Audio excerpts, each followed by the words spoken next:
Hello, hello, hello. This is Reverend Karen speaking, and boy, do I have a treat for you today. Today's episode is the first in a series of 4 called Fearlessly Feral Basics. And I got this delightful title from a fellow minister. Thank you, Reverend Linda Finley. But more accurately, it's not really Fearlessly Feral Basics, although it could be. It's Science of Mind Basics.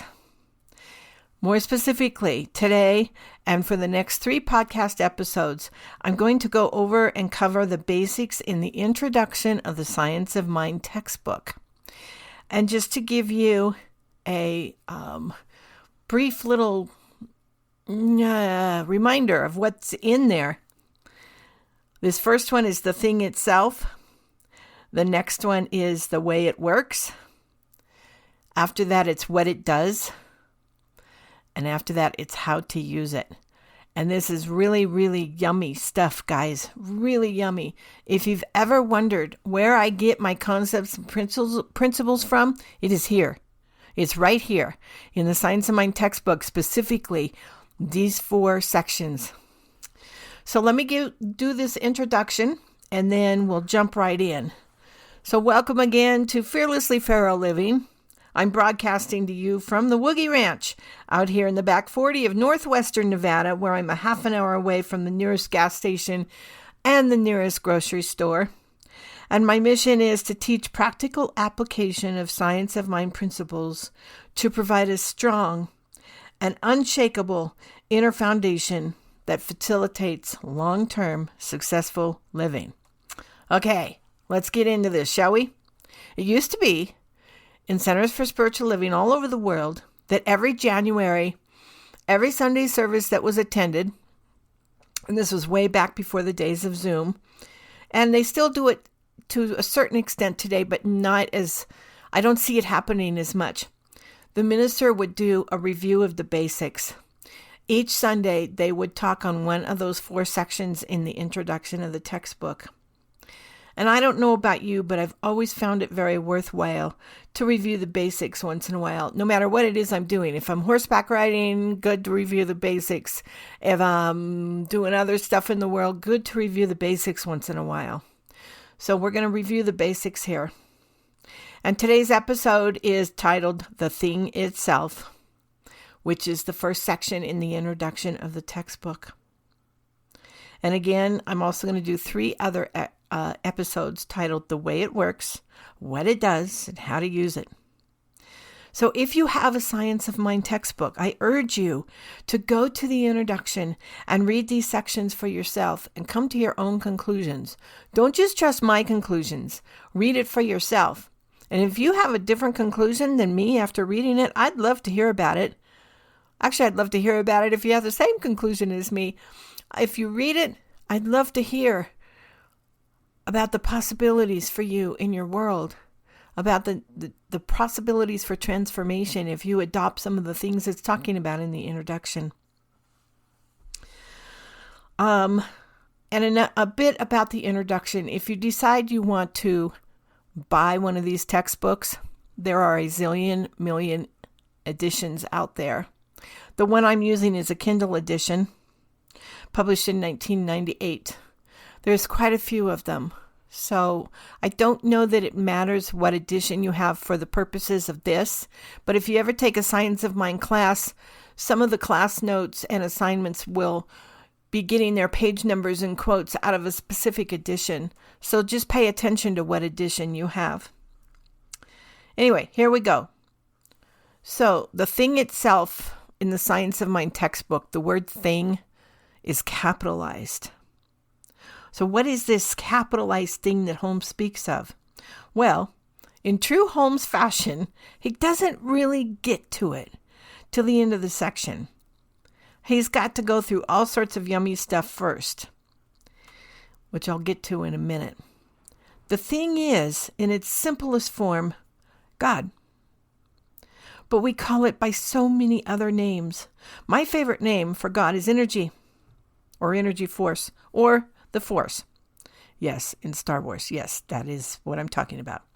But the other names that are sometimes used, and you will find these throughout the textbook, creative intelligence of the universe, creative power, the great love of the universe, first cause, mind, and that's capitalized. In fact, all these are capitalized.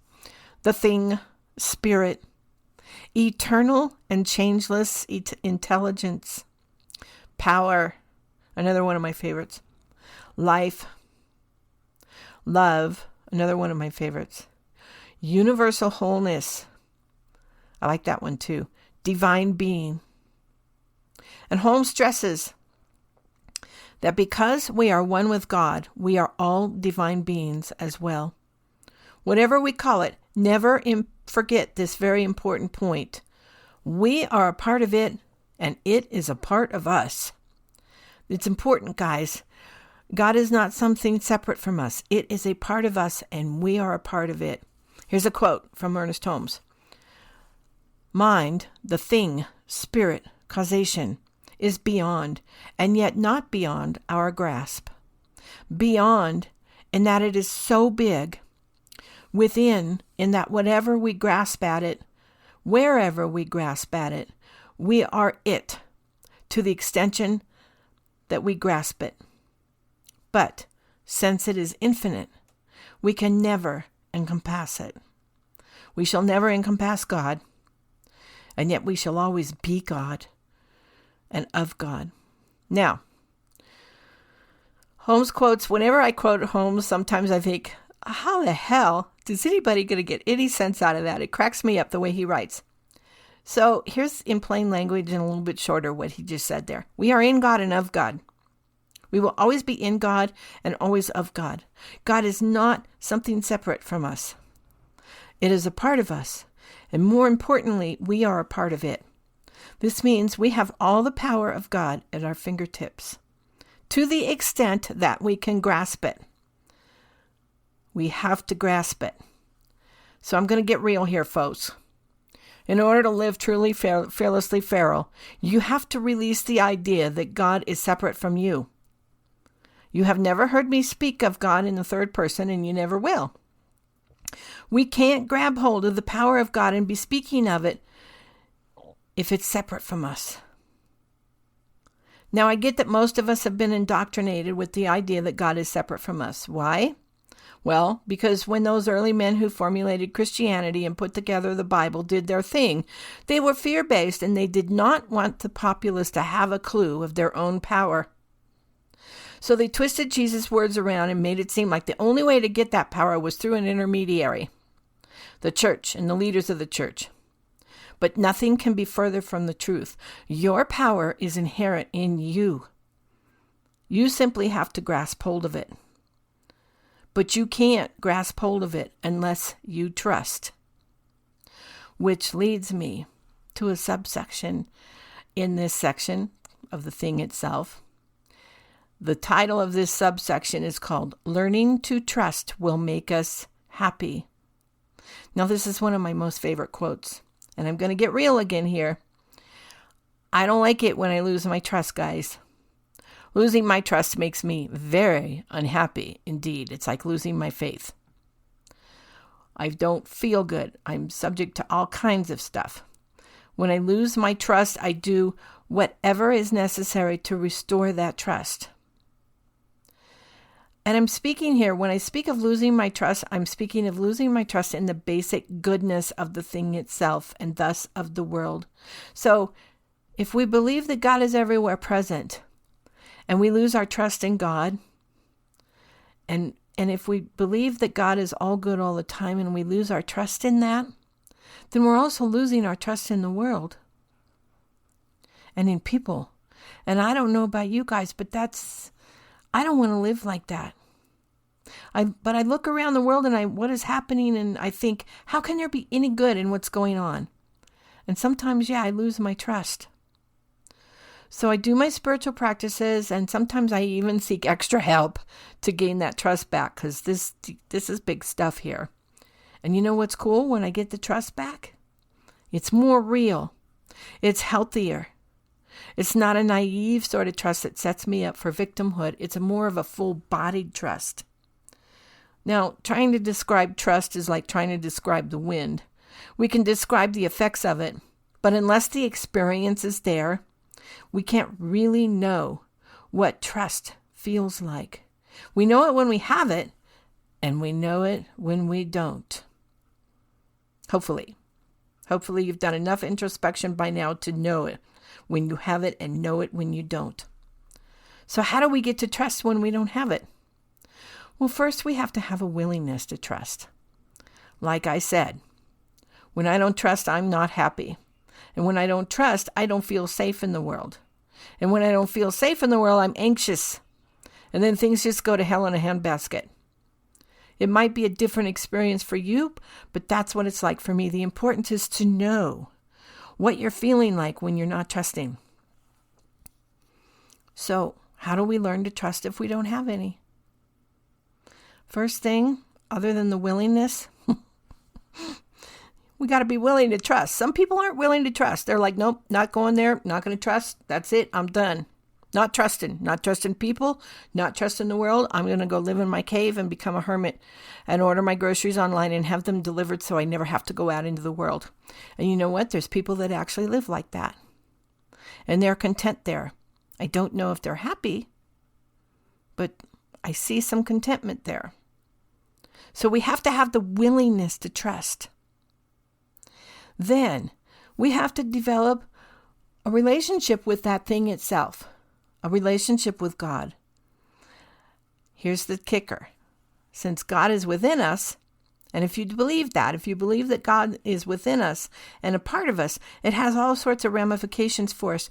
Guess who we're really developing a relationship with if we're developing a relationship with God? Ourselves. We're developing a relationship with ourselves. Holmes says, "It has been written that the truth shall make us free, provided we know the truth, and we note that the evolution of human's consciousness brings with it the acquisition of new powers and higher possibilities." So he's speaking of knowing our truth here. It's the bottom line truth. That bottom line truth of knowing that we are one with God and it is one with us. All other truths stem from this one. Now this places a bit of a different emphasis on knowing our truth, doesn't it? Because if you're knowing and feeling separation, I don't think you're knowing oneness with God. And I'm guilty of this myself. I sometimes know and feel separation, and I'm not feeling that oneness, and I'm not feeling the trust, and then I got to go back and start all over again. Just how deeply can we know ourselves? That's the kicker here. That's the question, because the more we know ourselves, the more new powers and higher possibilities we have. But we have to trust. We have to know. If you've listened to my podcast before, you may have heard me say that I don't do beseeching prayers. I don't pray to an outside God. That's because that isn't where God is for me. God is within me.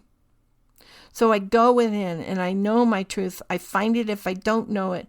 And I state my word in affirmative prayer with a punch that is packed with all the power of God. And then my word manifests. Unless I'm blocking it somehow, and then I'm not grabbing hold of that truth that Ernest Holmes talks about. And then I have more inner searching to do. Now also in this section, Holmes calls science of mind the science of spiritual psychology, and I love that. This is why I get off on this thing, because there's spiritual psychology here. Check out transpersonal psychology in Wikipedia. That's what this stuff really is. We explore beyond our sense of self and our egos, and we dive into the world of the transcendent. We dive into the mystical aspects of our lives to get at the deeper meaning of our experiences. And what is that deeper meaning? Well, for me, it's learning and growth and transformation. What I like to call more. Processing life's events, forgiving, knowing my power, always keeping in mind that God is everywhere present and all good all the time. And if that is true, then what is not good about any aspect of my life?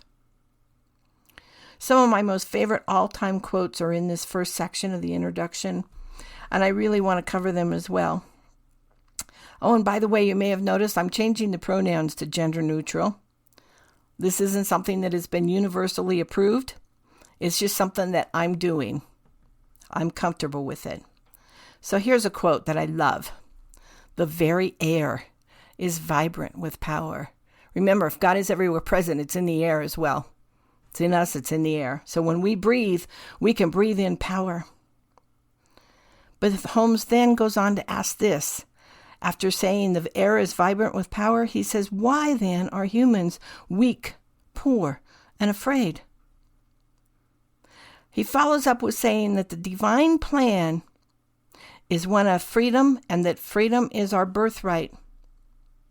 And most importantly, we must listen to our inner voice, for it tells us of a life wonderful in its scope, a love beyond our fondest dreams, of a freedom which the soul craves. Now, speaking of freedom, there's people that aren't free. There's people that aren't free to love who they want. There's people that aren't free to do what they want with their bodies. There's people that aren't free to go where they want to go by virtue of the color of their skin or their gender. There's not freedom in this world. But this stuff here, those are all outer freedoms. I'm talking about inner freedoms. I'm thinking of the prisoner in the Nazi camps, and I can't remember the name. But they went within during their imprisonment. And they didn't allow what was going on outside of them to affect them. They went within, and they found and they knew, and they embodied their own inner personal freedom. That's the freedom I'm talking about here. That's the freedom that tells us of a life wonderful in its scope, of a love beyond our fondest dreams, of a freedom which the soul craves. Isn't that beautiful?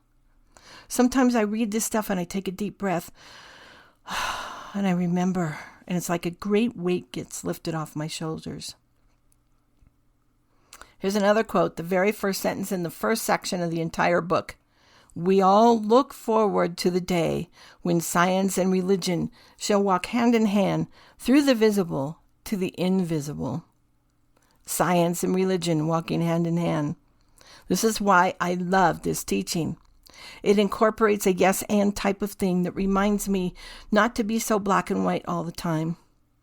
In this merging of science and religion, we talk about mysticism and inner power and faith and trust, and then we use science to prove that what we are saying is true. I will never forget the joy I felt as I went through my first quantum physics class in ministerial school. Quantum physics proves that what we teach is true. I was ecstatic to learn that. Here we had scientific proof of what we teach being true.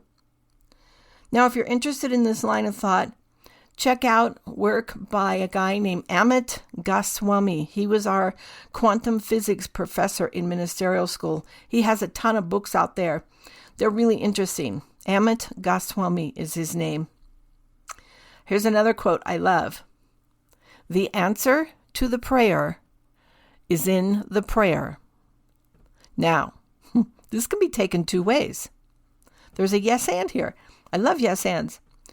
Is the answer in the prayer itself, or is the answer in the one doing the praying?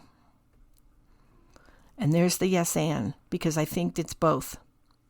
And I like to take it a step further, because one of the slogans of Science of Mind is change your thinking and change your life.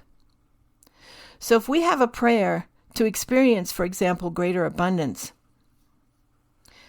guess what? We get to go within and look at what our thoughts and our beliefs are about abundance. We get to look outside at the weeds and ask ourselves, do we see abundance? Or do we see something like, oh, those weeds are ugly? What do we see when we look at stuff? Personally, I look outside and I see an abundance of weeds, and I see abundance. I also see that I got to do something to get rid of the weeds, but I see abundance. Do you see the difference here? So we have to sometimes change our perception about things. We have to change our thinking if we want to change our life, because remember, everything's created twice, first inside of us and then it moves out or outward. Holmes describes prayer as a movement of thought within the mind of the one praying, along a definite line of meditation for a specific purpose. So when we pray, aren't we really asking to change our minds, to change our perception, and to change our thinking? So the answer in that case is the prayer is in the prayer. I love that. I absolutely love it. And this brings me to another favorite quote in this section. To learn how to think is to learn how to live. Gone are the days when we rely on something or someone else to tell us what to think, as religions and politicians are prone to do. Instead, with this teaching, we learn how to think, and then we are empowered to make our own decisions. In Science of Mind, we do not teach people what to think. We teach them how to think. So sometimes people show up in my classes and my workshops, and they've been taught how to think by something outside of there. And when I tell them, no, you get to teach, I think I got a typo in there. I think you get to learn how to think. Those other things have taught you what to think. And people get threatened when I tell them they can stand on their own 2 feet and think for themselves. And they get defensive. But that's what this teaching teaches us. It teaches us how to think, not what to think. And so we get to do that. We get to learn how to think for ourselves and make our own decisions for ourselves. We get to decide what our own morals are. So, there you have it. A nice little review of the thing itself. Some tidbits and opinions that will hopefully encourage you to further explore what this teaching is all about. To maybe even get your hands on a Science of Mind textbook and start reading this introduction. There's also classes and workshops galore that take deeper dives into this teaching. And I encourage you to be open to taking some classes. They're offered at Centers for Spiritual Living all over the world, both in person and online. And if you have a request for a topic or a class, I am happy to teach one. Let me know. I encourage your feedback and your opinions and your wisdom.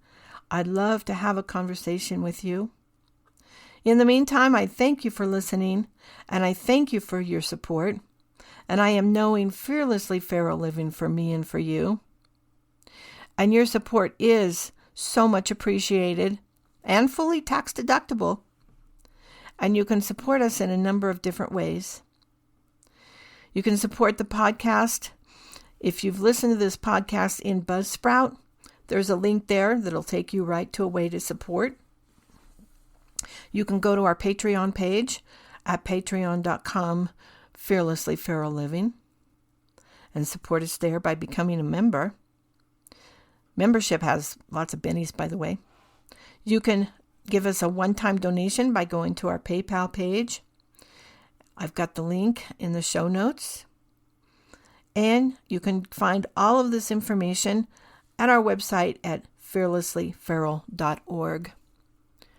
I thank you very much for listening, and I am knowing fearlessly Pharaoh living for you and for me.